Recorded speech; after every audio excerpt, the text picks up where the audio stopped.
Have ubusanzwe bivuga kugira, but have ishobora no gukoreshwa mu bundi buryo aribwo tugiye kureba nka auxiliary.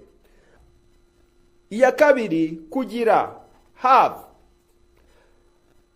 Have is used to form perfect tenses.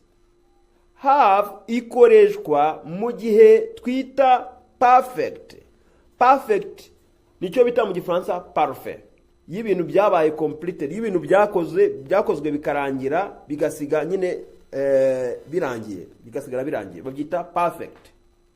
Turebe ingero, examples. I have finished my work. Narangije akazi kanjye. This is present perfect. Iyi ngiyi ni present perfect. Present perfect ubundi ni igikorwa cyangwa ni igihe kigaragaza igikorwa watangiye mu gihe wakoze mu gihe cyahise, ariko uyu munsi bikaba aribwo bitanze umusaruro. They had already left when I arrived. This is past perfect. Bisobanuye ngo bari bamaze kugenda ubwo nahageze. Iyo bayita past perfect. Past perfect nayo ni igihe cyangwa se ni imitagihe ariko yabanjirije ni igikorwa cyabanjirije ikindi mu mitagihe. Tuvuga niba bagiye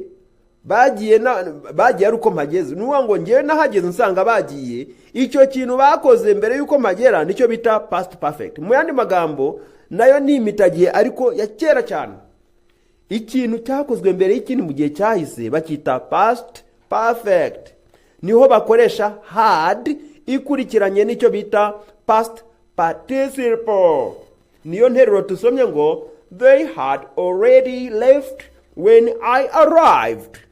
Bari bamaze kugenda ubwo nageragaho. She will have completed the project by tomorrow. Azaba arangije umushinga ejo.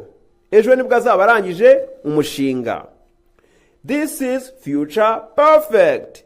Iyi nayo ni inzagihe ariko yuzuye. Iyo tuvuga future perfect nicyo bita mu